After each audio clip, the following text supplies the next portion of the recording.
T minus 1 minute.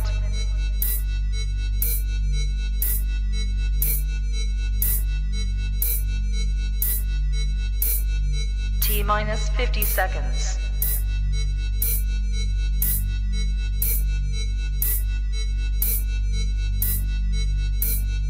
T minus 40 seconds.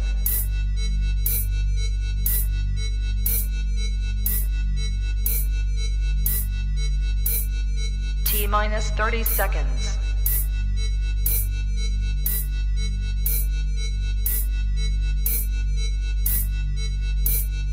T minus 20 seconds.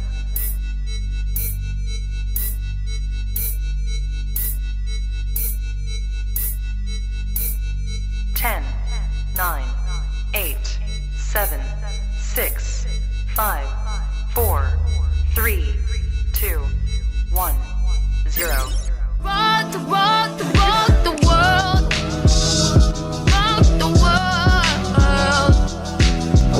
With me, no worries, come with me. No worries, just come with me.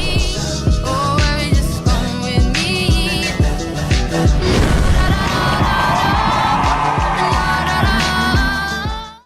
Yeah.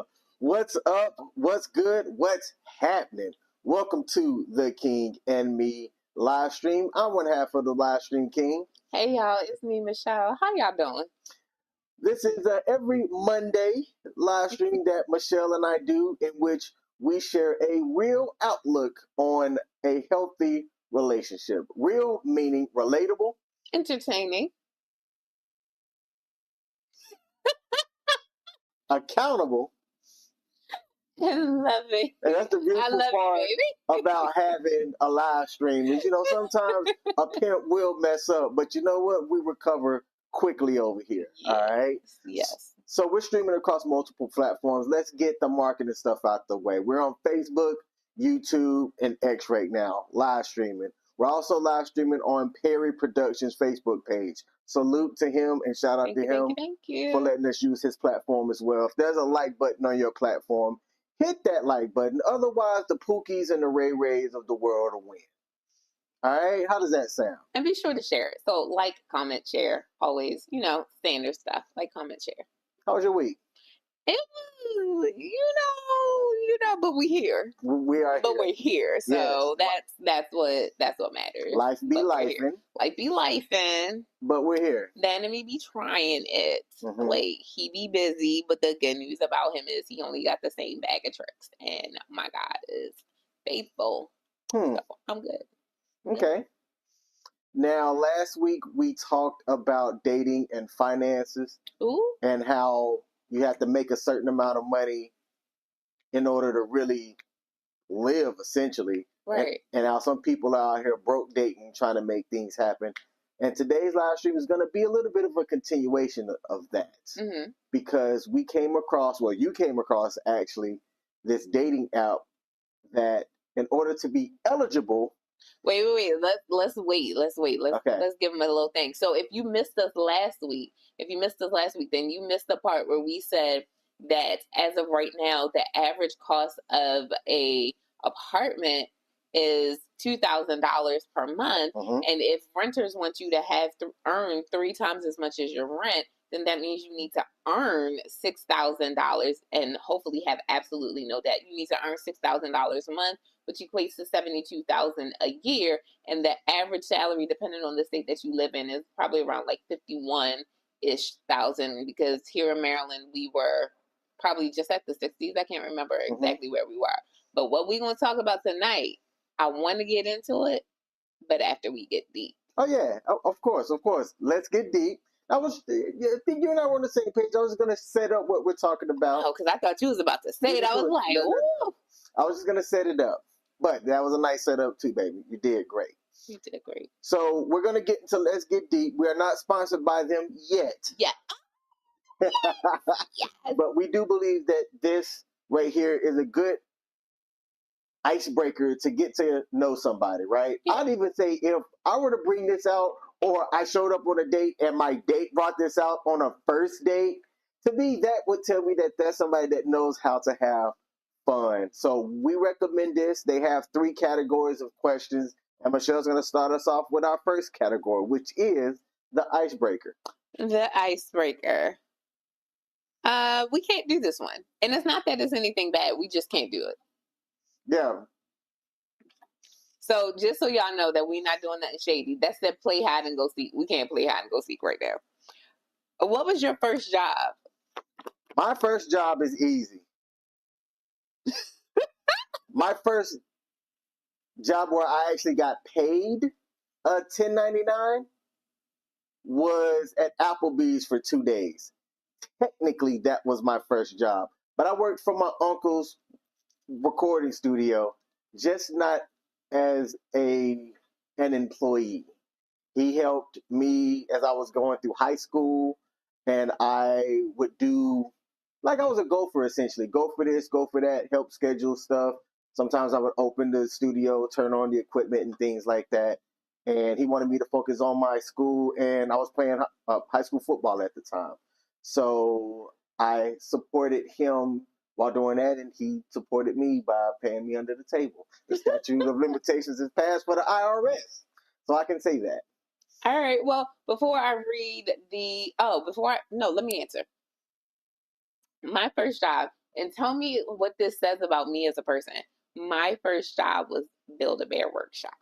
So yes, my first job was making teddy bears and making little kids laugh and enjoy themselves and doing the little heart dance before you put the heart in the bear and kiss it and spin around and all that good stuff. Like, that was my first job. Shout out to Build-A-Bear Workshop. And Jessica, the world's best manager, that even 20 years later, I still remember you. Thank you for everything. What does that say about you? That doesn't surprise me. That surprised me one bit.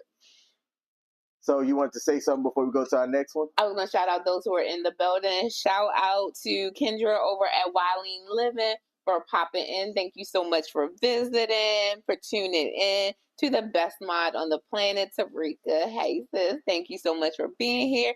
And to Jay Buchanan, thank you so much for popping in. Thank you, thank you, thank you. All right. Let's get deep. That's what she said. When have you been the unluckiest? When have I been the unluckiest?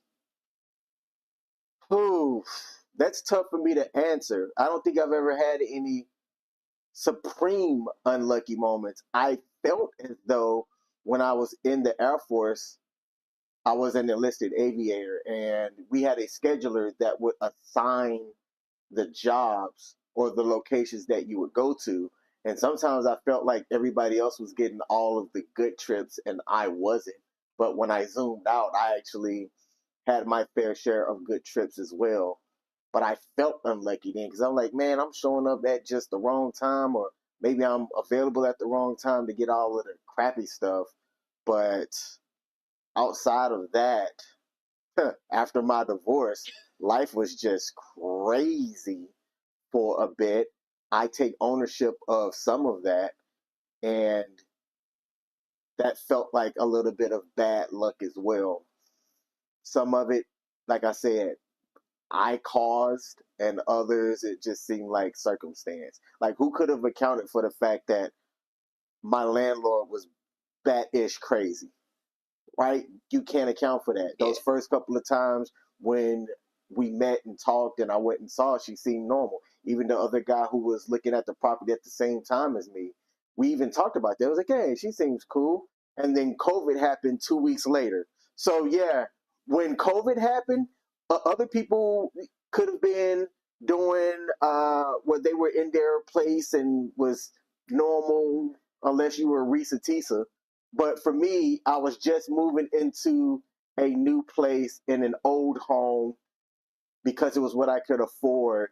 And COVID happened 2 weeks later. So that first month of March was probably my unluckiest. Okay. For me, I was going to say, oh, I'm not lucky, I'm blessed. So these opportunities that may have seemed like really, really bad, shout out to Nicki Minaj, those opportunities that may have seemed like really, really bad were, just God's way of setting me up for his good and for everything. And, quote scriptures, weeping may endure for a night, but joy cometh in the morning. And all things are working together for the good of those who love him and are called according to his purpose. I could do all of that. But then as you were talking, I realized when I became unemployed, I think the third time that I had lost a job, I think it was really hitting me then. Like, what in the world? Like, why is this happening? I'm clearly doing something wrong and I'm not in the right field if this keeps happening to me. That first time, though, that I was laid off, I had just been in a car accident. So I got laid off September 18th, 2012. And I had just come out of a car accident September 6th, 2012, my second rear end collision. And then my birthday was September 3rd. So September 3rd was my birthday, and I had like this history of always getting the speeding ticket around my birthday. But this time, no, I got into a car accident around my birthday, and then I got laid off shortly after that. And I just felt like the whole world was crashing on me. So the times when I was unemployed, yes, but specifically that 2012 incident of car accident followed by severe back pain followed by unemployment. Oh. Which is funny because that's kind of what happened in 2017. I was in a car accident in February 2017 and then got laid off in May 2017. So what I'm hearing, What you're hearing, is that if you get into any car accidents, layoffs follow. Honestly, it was like that. That was what happened, and then God is good. Like, I take absolutely no credit for it. God is good. Okay. Tarika asks, how was our weekend? I'm going to get into that for me after we do our deeper questions. So I'm going to hold on to that. Thank you for asking. What do you miss most about childhood? Well, what do I miss most about childhood? No responsibilities. When I became over the age of, I think, 12 or 13, that's when I really started to be responsible. So I'm the oldest kid. And when my mom was working, I do remember having to get home and make sure that everything was straight for my brother because my dad was an over-the-road truck driver. So during the weekdays, he was gone. And when my mom was working, I was the responsible one in the house until she got home. But everything was already taken care of. I just had to make sure we got in the house, locked the doors, didn't let no strangers in, and heated up the food that was already cooked for us until mom got home. But in my childhood, it was fantastic. Around the age of 13 maybe, is when I started to understand what responsibilities was. I had to like start taking care of things myself for the most part. So what do I miss? Just being a kid and having fun in general. I played all the time and I had fun doing it. And we were free to do that. My mom didn't really restrict me and my brother unless we were on punishment, which I didn't have a mom that used punishment a lot. She would whoop our behinds and also yell. I remember one time telling my mom when she was yelling one time, look, just whoop me. I don't want to hear your freaking mouth right now. Because my mom was like the Tasmanian devil with her mouth. And I had always joked, I don't know how she never gets worse because she used to yell. And even thinking about it now is driving up my blood pressure probably. So I'm just going to stop talking right now. Woosah. What do I miss most about my childhood? Eating meat. Because everything was a trade-off. Like my childhood, I'm blessed. I really do see blessings in it all. But my childhood was pretty bad. Like I had a pretty bad childhood. So I don't miss that. But I miss being able to eat meat. And No doubt. I miss being able to have ham. Like I was obese. And there was the whole, like my food situation didn't work out positively for my health. But I lived in a land of naivete and I enjoyed the meat. I enjoyed the ham. So there's that. I miss meat. Okay. From my childhood. That's about it. That's about it. I'm going to tell you right now. So you've never had Wingstop wings in your lifetime? Because I know you gave up meat like later in life. But It was did you ever have Wingstop? I think I may have had it like once or twice because Okay. it's been here for a while, right? It's been here since I've lived here, and I So moved here then, in yeah. 2013. Then yes, I've had it before. Okay, I think it came in 2013. I want to say. That's fine because Okay. I didn't become a vegan until 2017. Okay. No, 2016. All right. So earlier, Tarika asked, "How was my weekend?" I'm going to get personal with people here for a second, Michelle. So you sit over there and look pretty. This past weekend, my daughter had several competitions. On Friday night, she competed in the concert choir competition. The concert choir did not place. Mhm. It is what it is. I didn't go to that event. On Saturday, she participated in a show choir competition. The show choir didn't place, but they did phenomenal in my opinion. I've watched some of these kids since my daughter's been in show choir since her freshman year, and I've seen the improvement in not just my daughter, but some of her other peers that she's grown with as well that have also stuck with it. My daughter's a junior. A lot of her peers are seniors, Yeah. right? So she's about to be the OG in show choir coming up this following year. While the show choir also had a competition, there was also a solo competition as well. In that solo competition, you were in a small room. It was one judge, and I think there may have been about 15 kids that competed in there. I was in the room when my daughter competed. She messed up, but she recovered well. She Mhm. recovered excellent. I wasn't so sure with her messing up if she was going to make the top three, and we didn't even know if they were going to have like a 1, 2, and 3. But when they made the announcement that she made first runner up, I was like, yo, now I want y'all to think about this. My daughter, who has never had vocal lessons or anything like that, and messed up during the judging part of her solo, still placed as first runner up, or essentially second place.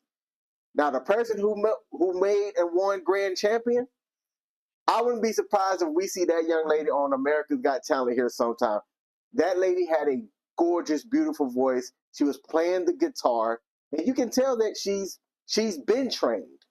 She was doing all the things, and it was perfect in my opinion. That young lady can sing. S-A-N-G, sing. So the fact that my daughter came second to her, even though my daughter didn't win, hey, I can still recognize when somebody is talented in that thing, and she was extremely talented.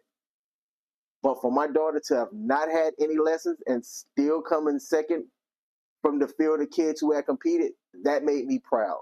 So I'd be surprised if y'all see my daughter singing on Broadway or doing something here sometime soon. So that was my weekend in a nutshell. And then Sunday, she went to receive an award for a songwriting contest that she had participated in this past summer. So it was a busy weekend for me. And that was supporting my one child, which is why I only wanted to have one child. For those of y'all that have multiple kids that watch our show, I don't know how you do it. Wilding Living, she talks about her family not like in depth like how I just did. Mhm. But wait, am I putting her business out there? Mhm. All right, let me stop. She's a mother. I don't know how you do it. Let me just say it like that. I just know she's a mom. She's a mom. Did she ever say that she was a mom on her channel? Maybe not. Hey, Kendra, my bad. Let me know if I just put too much of your business out there. Okay. She's a public figure. She is, but But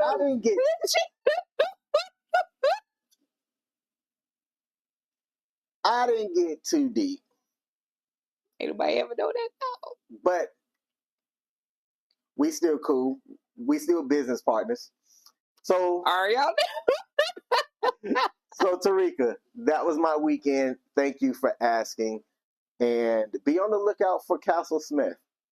I said that when I post videos. That's what I'm like. Like, you need to go ahead and get ready for this young lady and make sure you spell her name correctly. That's Castle with a K.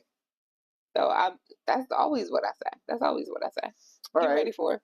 And then, speaking of my daughter, I'm gonna put this out there. My daughter didn't tell me specifically, but this is a channel about relationships and things. Mm-hmm. My daughter broke up with her boyfriend today. I received the news a little bit before we went live.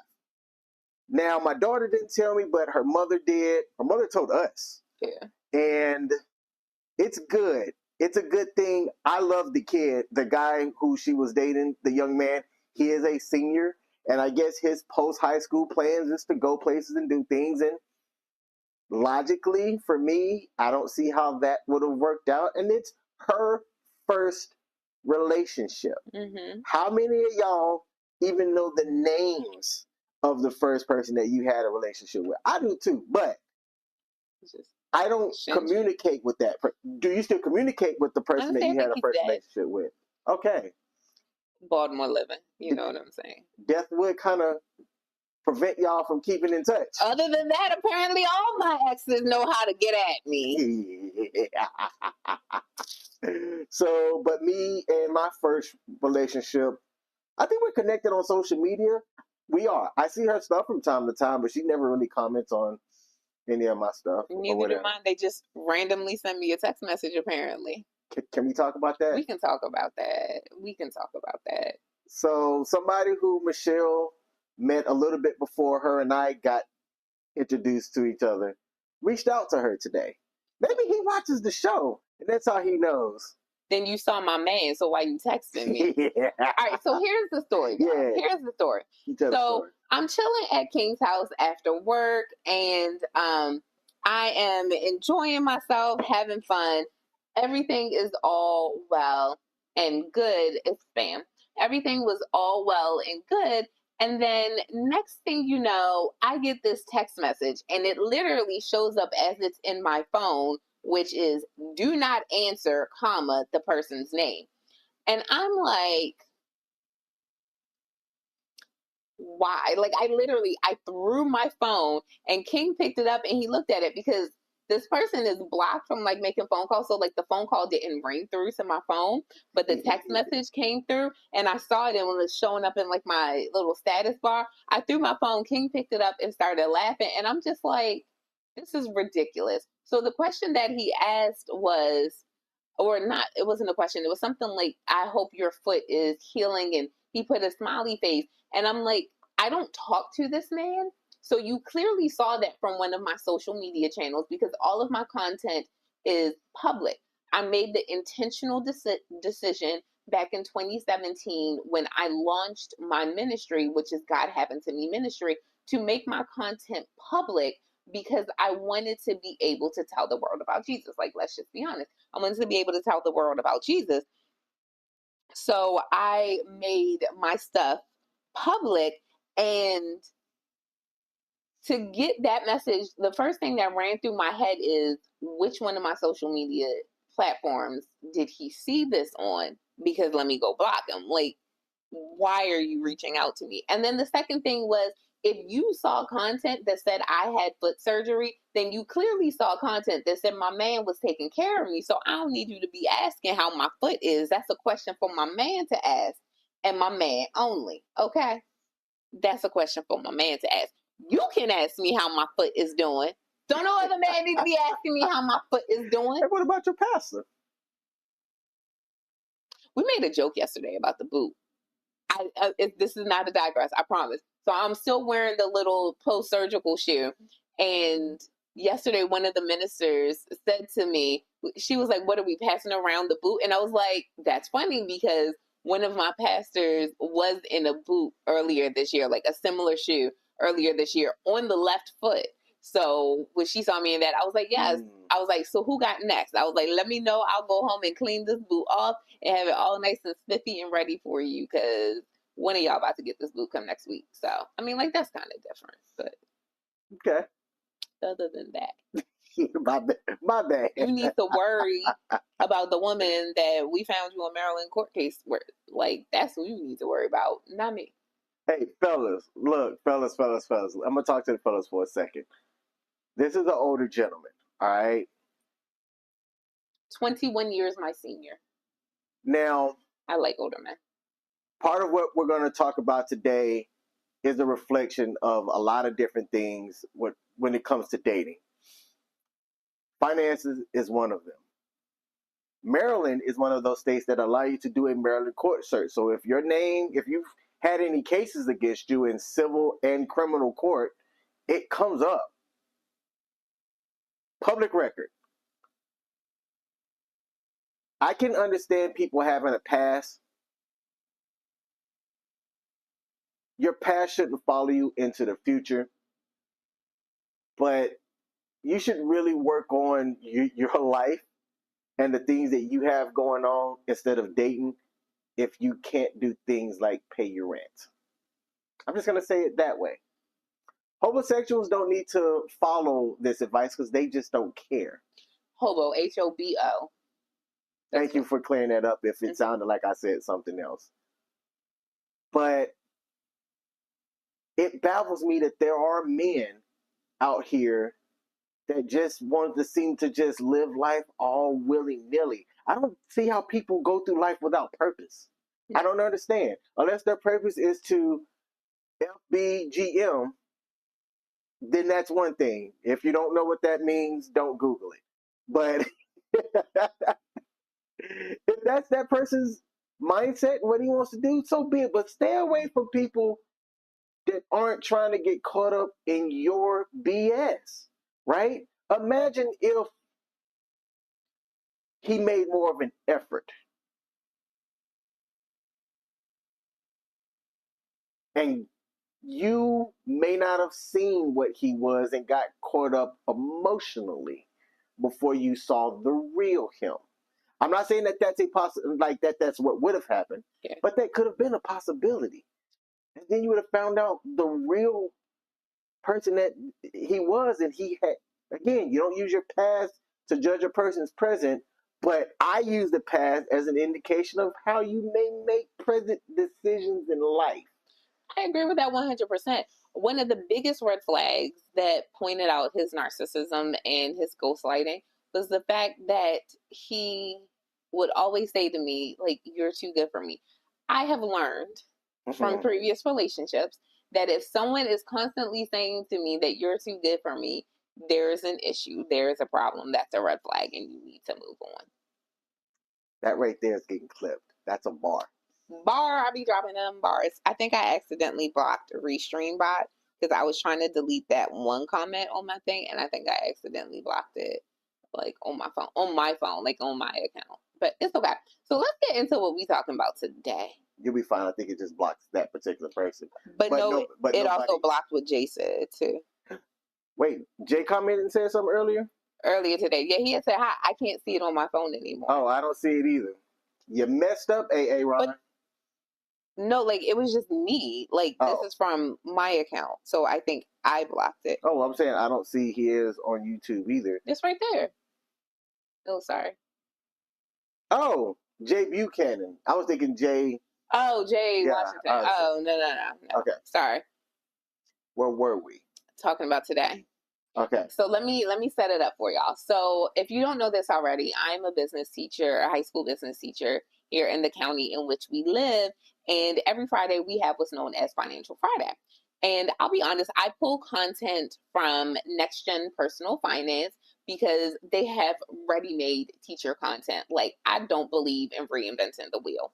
So the content that they had for, I think, March 1st, because I run delayed so that I'm not trying to fumble and find stuff on the day of. I run delayed, and the content that they had for March 1st was about this dating app called Score, and how it's Score, and how it's about your credit score.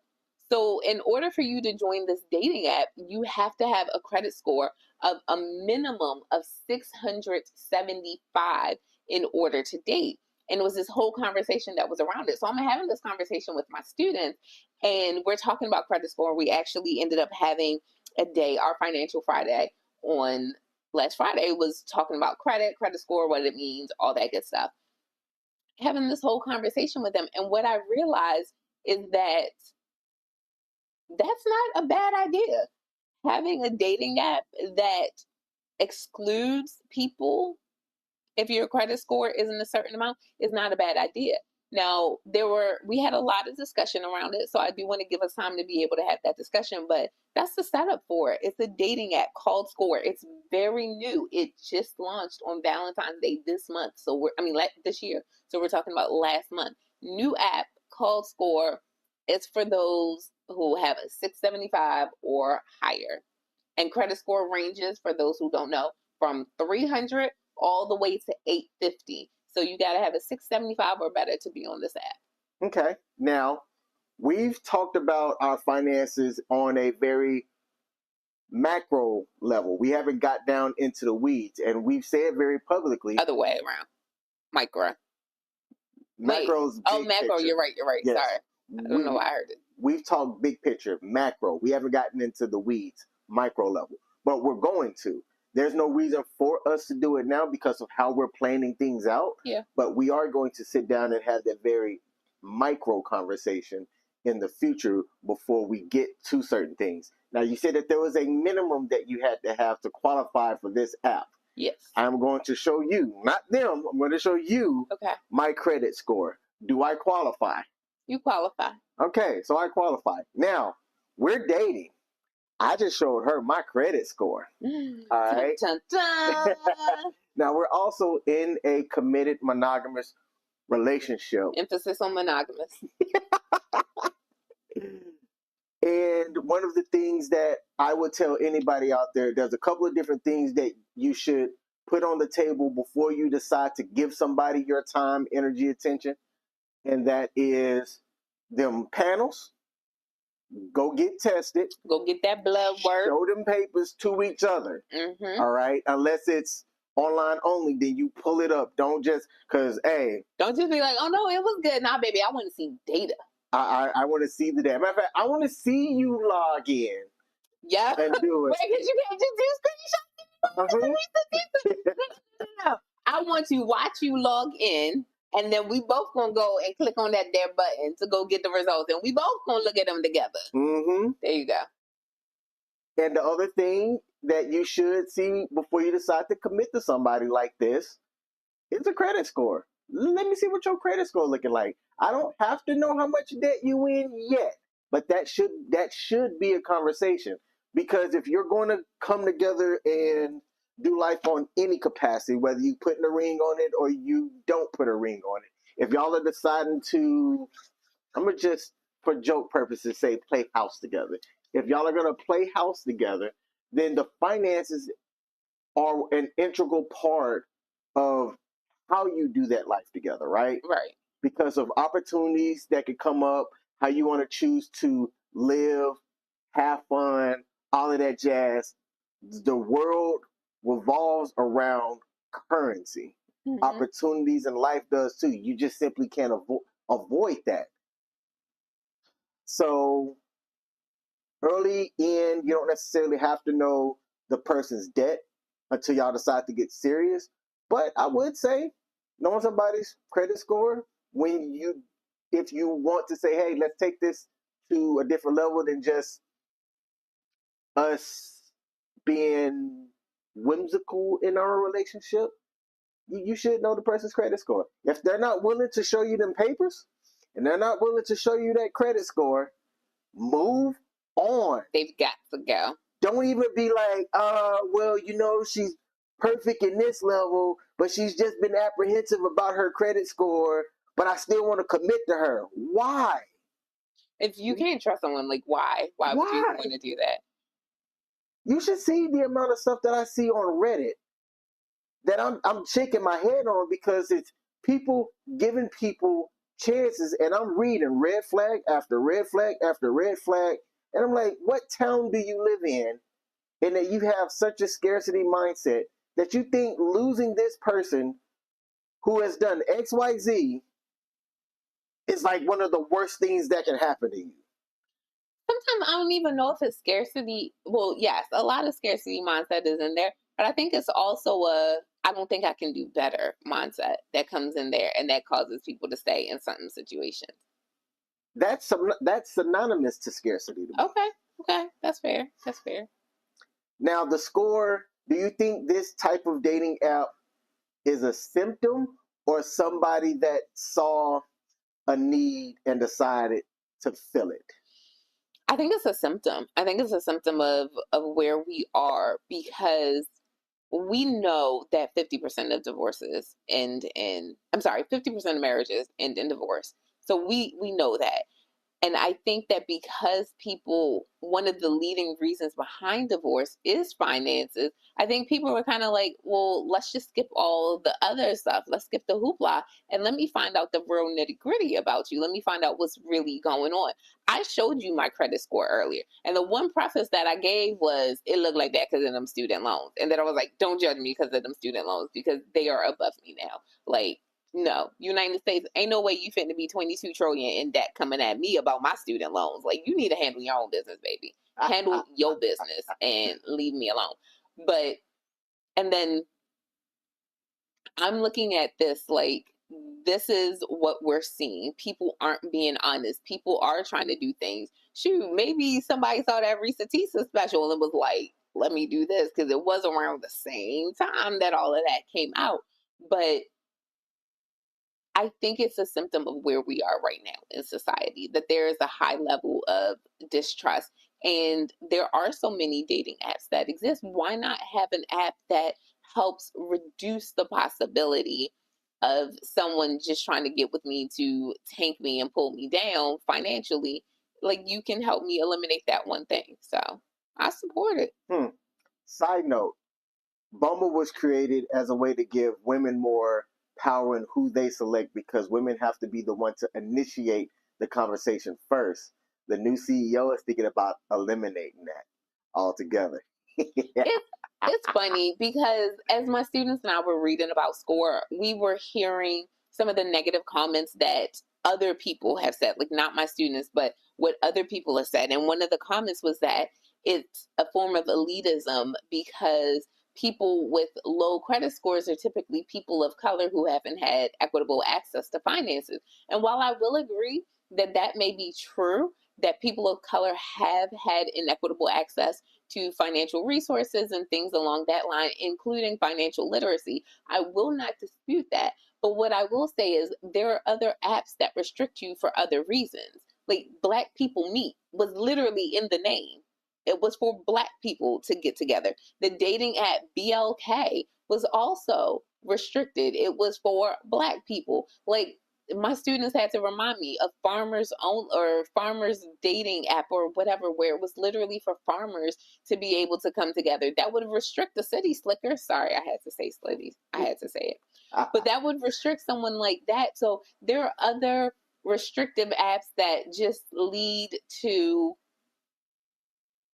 differences in, okay, yeah, it did show up, that just lead to differences in dating preferences. And I don't think there's anything wrong with having an app that says you need to have a 675 in order to date.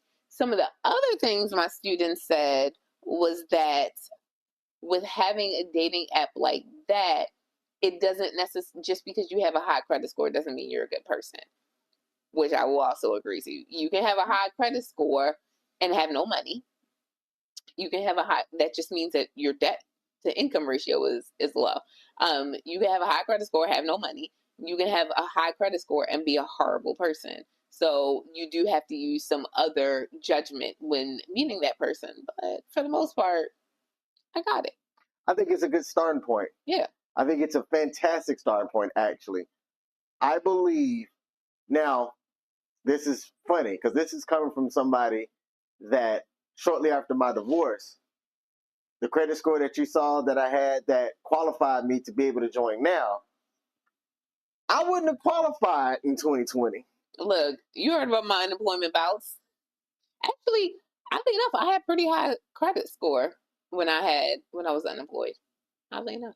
I was decent in mine at one point in life, but shortly after that divorce, I had to make some pimp decisions. What is going to get paid and what is not going to get paid. But I did the work. I did the work to claw out of that financial situation. I've talked about it on our channel. I've talked about it on some other platforms and things that I do. And at one point, I was telling myself that people should see the potential in who I am and what I have to offer. What? So You telling people out here to date potential? yes, my credit score looks this way now. Yes, I know that I have this much debt and stuff now. Yes, I know that I don't have my own place. But if you work with me, baby, give me about 4 or 5 years, I ain't gonna be this way. I got the potential, and I would not recommend that to nobody. But here's the thing. I think women will do that, but they are less likely to do it with someone in their 30s than they will with somebody in their 20s.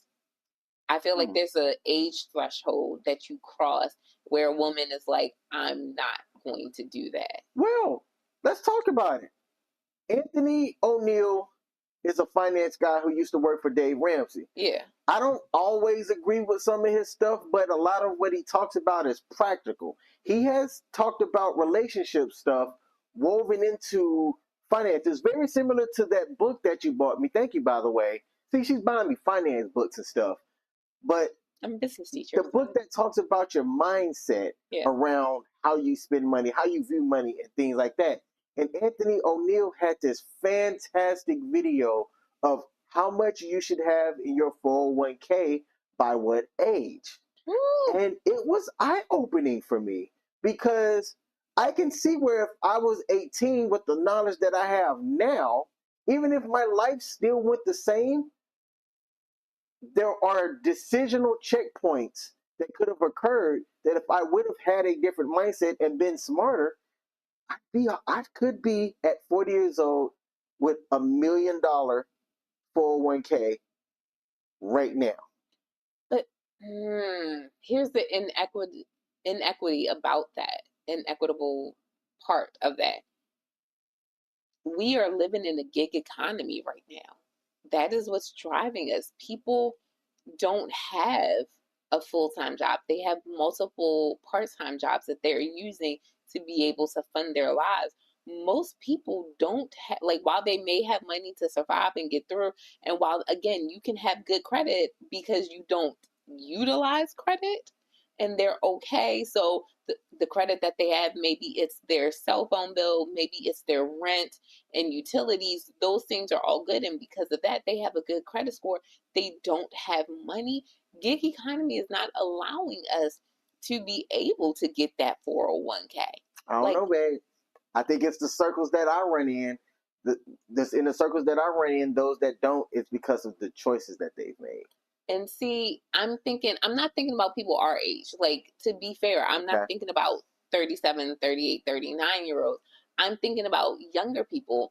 I'm thinking about younger than 35. Some people just don't have access to that because they're in the gig economy. Like, COVID really threw them.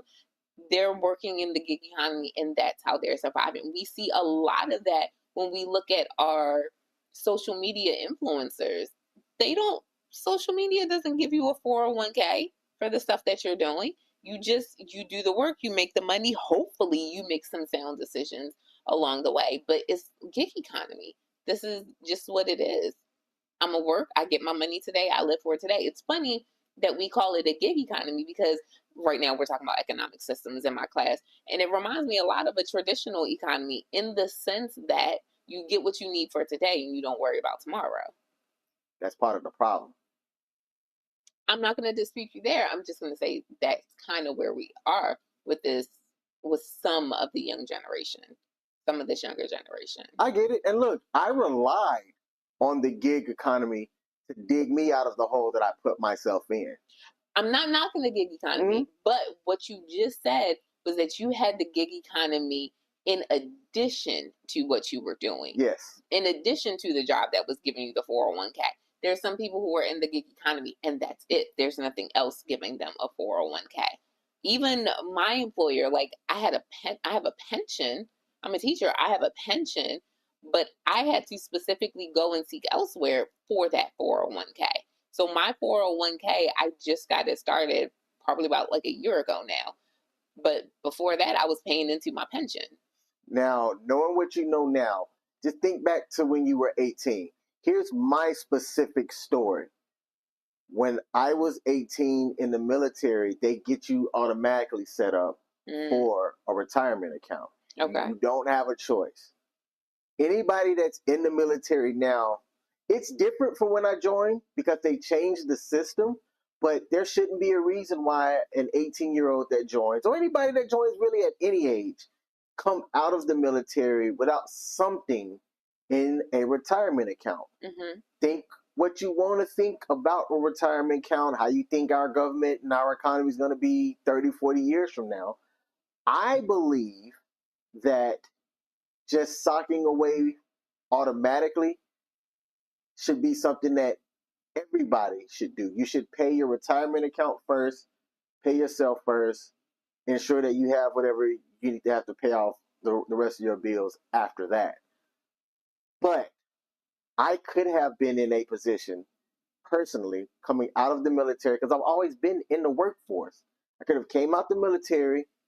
I've been a federal employee ever since, to where by my 40th birthday this August, I could have been sitting. I went back and I did the math. I could have been sitting with $1 million in my bank account. I've done the double back like 4 times already. It's horrible. The other thing, so not just those in the gig economy, but let's also look at people who may have obtained citizenship at a different point of life. My mom came to this country. How old am I? I'll be 38 this year. My mom came to this country 42 years ago, and she did not become a citizen the moment she stepped foot on U.S. soil. So first of all, she's not getting back all the money that she has worked and paid into this economy, number one. Number two, most of the time she was just working to put food on the table. So she was working little odds and end jobs, like all these like part-time things, just to be able to make sure that her 5 kids had food to eat. She wasn't thinking about tomorrow. So it's not just young people who aren't thinking about tomorrow. It's some people who don't have thinking about tomorrow is a luxury that some people can't afford. And sometimes when you look at a lot of our non-American born people here in America, they don't have the luxury of thinking about tomorrow. They have to earn income for today to feed their kids today so that they can pay rent today, so that they can send money home to their families today. So income is something that's like, the future is not something that they think about. I don't think my mom finally got like a 401k or a 403b wherever she is. Sorry, I don't have a 401k. I have a 403b. I don't think she got a 401k until maybe 20 years ago. You know what's funny about this conversation? What's that? It's not scintillating, right? It is not a scintillating conversation. It's not. It's at all. definitely not. But it needs to be talked about. People aren't talking about this kind of stuff. You were just telling me about your mom just starting hers roughly about 20 years ago. The score and what is on its website, it talks about creating relationships from a financial standpoint, because people don't talk about finances. Either they're embarrassed, ashamed, I don't know what else it or like it's taboo. And I don't know why.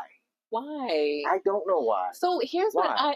what I don't understand. If you are willing to, pardon the expression, but if you are willing to spread your legs and let someone come in, if you are willing to insert your manhood into someone else, then why are you afraid to have these financial conversations? Again, considering the fact that most marriages end in divorce because of finances, why are you not willing to have these conversations? These are things that you can rule out and talk about in the beginning. You and I talked about finances early on, and granted, we talked about it at a very, very shallow level, and we did intend to continue to go deeper. And the funny thing is, yes, we have a calendar date. Yes, we have a calendar date of when we're going to go deeper into that finance conversation, but we continue to get like closer and closer and closer each day. You and I both saw each other's credit scores today. We're continuing to go deeper into that. And I get it. It's not the flashy thing to talk about, but I promise you, just like I said last week, that looks will fade, beauty will fade eventually. You need to be able to stand on something. And that's one of the things that I meant when I said you need to be sound here in order to be in a relationship, because that is important. that defines roles that will happen in your relationship. That defines how things will go. Like, you're going out here and you're complaining, men, respectfully, you're complaining that women are all like, why can't you pay for this, this, and this? Because I paid $100 to get my nails done, and then I paid $200 to get this wig installed, and I paid all this money for all this. Nah, them things ain't cheap, baby. Google it later. Them things ain't cheap. But you're paying all this money, and it's like, well, why aren't you guys having these financial conversations with women? Like, there's nothing wrong with having this financial conversation. If she is going to come out of her mouth with the expectation that you're paying for everything solely because she paid X amount of dollars for her appearance, then that opens the door for you to have conversations about finance. I tell my students all the time, if you're going on a job interview and there's the slightest little door that you can walk through to talk about finances and what the salary is going to be, walk through that door. So if you were sitting at a table on the first date with a woman and she's waiting for you to pay the bill because she done paid for her hair, her nails, the outfit, and she tells you that, I feel like that's a segue. That's a foot in the door for you to be able to have conversations about finance. Why not? Because if at the first date you're telling me that I'm financially responsible for the way that you chose to look, then we need to have conversations about finance. I agree. Also, pause. Before you're going out on a first date with anybody, set the expectation. I say set the expectation early. Some people say, oh, it takes the romance out of it. Screw romance. This is me talking. I don't know how she feels about the word romance. Screw romance on the first date. All right? Set the expectations. My tip is that if you're the one inviting, offer to pay. Say, hey, Michelle, I'd like to take you out to Slutty Vegan next Tuesday. Do you have the availability? We should go to New York and go get some. I'm sorry. Do you have the availability to go to Slutty Vegan Tuesday evening on me? Yes, King. So if you're the one inviting, offer. And ladies, I don't think it's not culturally inappropriate to ask a man out. That conveys interest like a mother. All right? We all know, if you follow us, that if she didn't convey the interest to me, we would not be dating. We know this. All right? That was the second thing he said. This was the first thing he said. Shout out to Jay in the building. Jay said, because most women hate to have that conversation and say, you ain't my daddy. Well, if he ain't your daddy, then why should he be paying for everything from the simple fact that you paid for your look? Again, it's different if you say, well, I invited you out, so I would like to pay. That's something totally different from having the expectation that the man should pay because you spend all this money on your looks. Like, that's something totally different. Well, I spent all this money on how I look, so like that's what I'm bringing to this. No, that's something totally, totally different. So, and then he said that. And then he said most women hide because the shame they have of their spending habits.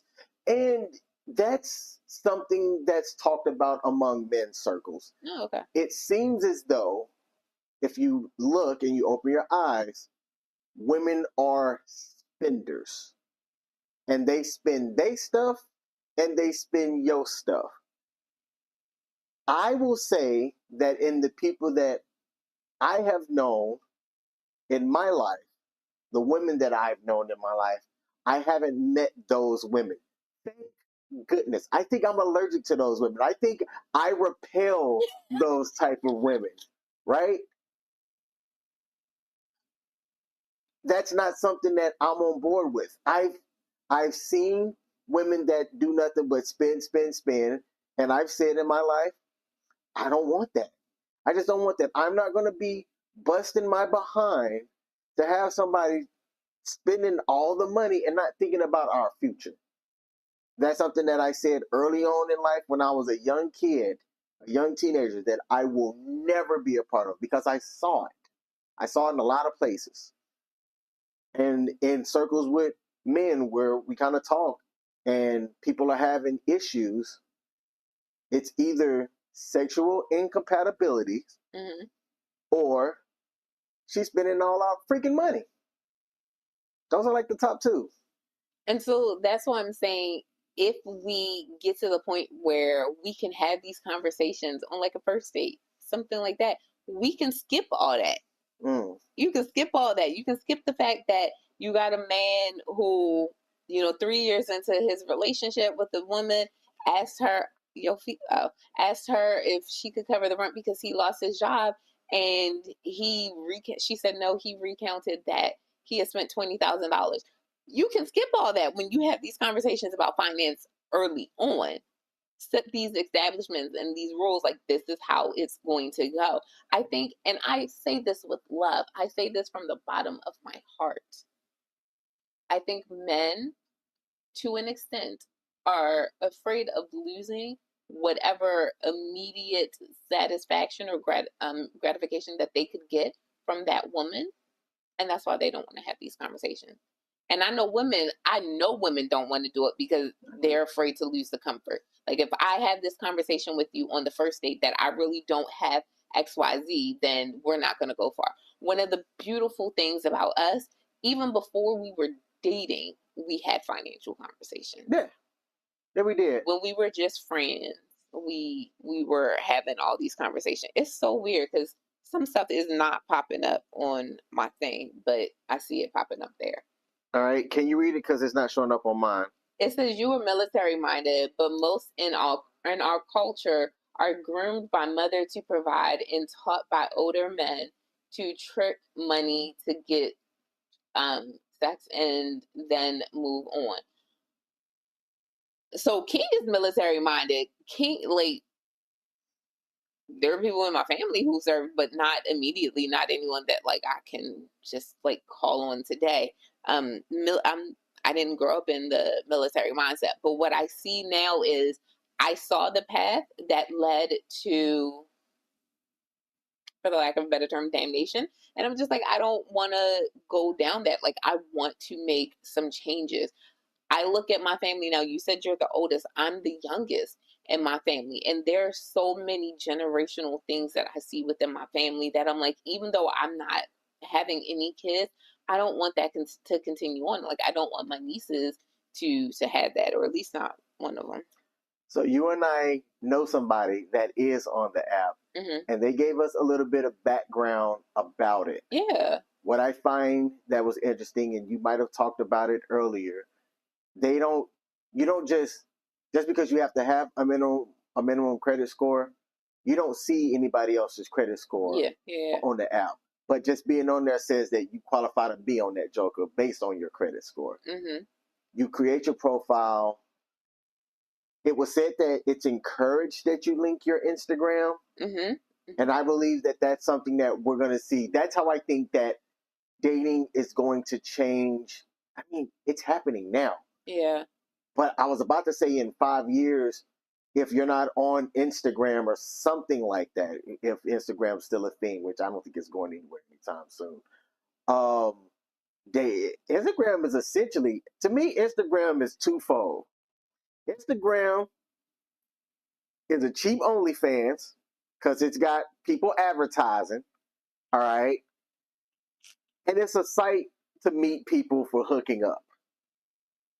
Not saying you can't meet people for other stuff, but those are the top two things that I'm seeing.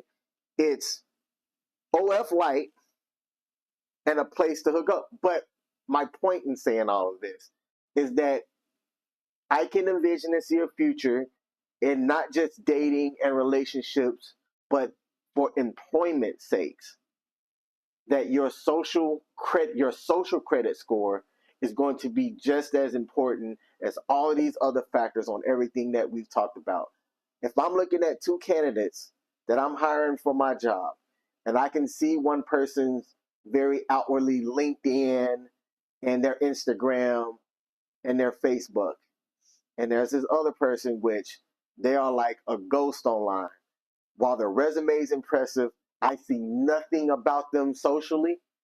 That social credit score for that person B, is lower in my opinion, and that might be a factor in why I chose person A to hire over person B resumes being equal. But see, that's what I tell my students nowadays anyway. So first of all, as weird as it sounds, having no credit score is worse than having bad credit, because bad credit says that someone has trusted you at some point and something happened. So there's a story that you can tell. No credit, I don't know if I can trust you at all. Same thing with social media. LinkedIn exists for a reason, for people to get out there and share. Most employers won't consider you without a social media presence. And it's because they don't know what you're doing. Like, if you don't have a social media presence, that means that your page is like top notch, Fort Knox certified, and you're probably doing something shifty as to why in 2024 you don't exist on social media. Having a social media presence is a good thing, because they themselves as employers are on social media. The reality is, we as consumers, we don't buy from companies that we don't see a website for or that we don't see a social media presence for. So why would someone have their business and hire someone who doesn't have a social media presence? If for nothing else, then you can push the agenda of my business. Like, you can go and you can do that. All the capacities that I serve in, every single hat that I wear, every single one of them has a social media presence. Every single one of them. My church has an Instagram and a Facebook account. My job, my employer has a Facebook and an X account, even though like we kind of sort of don't necessarily agree with all of X's policies. We do have a presence on there. Some of the orgs that I participate with, they have all of these different things. The sorority that I'm a member of, they have social media presence, like on all the major things. So everyone is using social media because everyone is using social media. So it does look really sketchy if you were trying to get a job, if you're trying to date and you don't have a social media presence.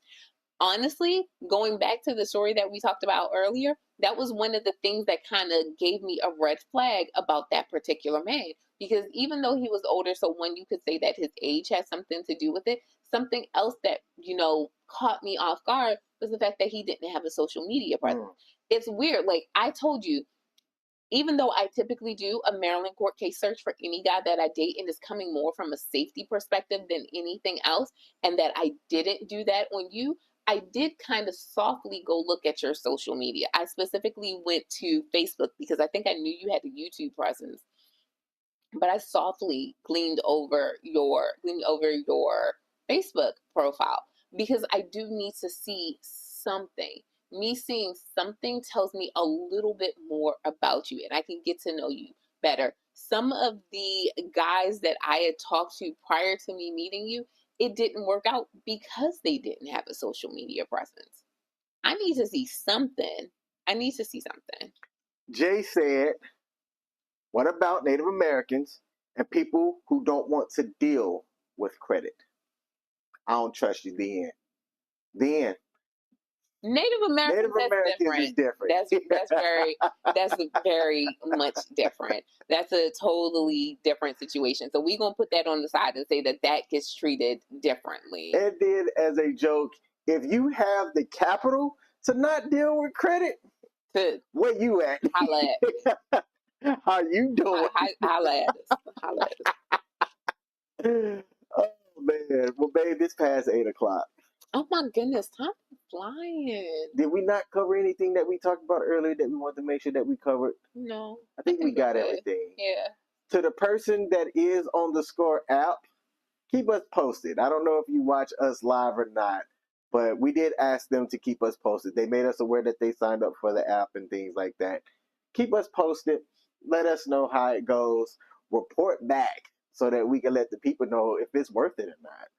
I think that if you are going to use something like Score, it's a way to at least, we talked about elitism earlier. Mm-hmm. I don't think it's elitist at all. Matter of fact, I don't either. No. The critics were saying. No. I'm a bit of an elitist. I don't go to the hood for a reason. I'm gonna say it. I don't go to the hood for a reason. That's where the best food is, though. Let me take it back. I do go to the hood for some of the good wings and fish and stuff. But I'm not Chinese food. Staying in the hood. that long. Too many people pocket watching you. You show up with your Apple Watch on and a chain. So that's the beauty of us being in 2024. What you do is you order the food, carry absolutely nothing with you, not even your phone, and you walk in and be like, hey, yo, I'm here to pick up for X, Y, and Z. And then you get back in your hoopty and you pull off. Like, don't nobody know what you got. I have a hoopty. I know, but I'm just saying. If I had a hoopty, the car that you have ain't nobody gonna come after you, baby. You're right. Hey, ain't nobody gonna come after you, baby. Let me tell you. So in my prior car, I used to have a Dodge Charger. I got more speeding tickets in that thing. A, because I was speeding, but that's neither here nor there. B, I've speeded in this car as well. What? 0 times have I been pulled over for speeding in this car. What's your definition of speeding, baby? Anything over the speed limit is speeding. That's not true. Speed limit is a recommendation, King. It's a recommendation. Will you get a fine for 2 over? Is it finable? I don't know. Probably it's illegal. The answer is yes. You can be fined for going 2 over the speed limit. I was speeding on my way to your house, and praise God, that police officer did not pull me over. And I stayed in the lane where there was one person who was going really, really slowly. So I just stayed in that lane to make it look like, oh, I'm not braking because I'm at 40 and a 25. I'm braking because the people in front of me are braking. You know how much going 15 over is? $285. Know how I know that? I was going to say, how do you know this exact number? At least that's what the amount was in 2019 when I went 14 over. And I was like, wait, this can't be how much the fine is. It's actually higher than that. But I was able to get it reduced. So unless they've changed that because that's a local statute type thing. In Frederick County, $285. Down from $350. I think it's $350. Like that.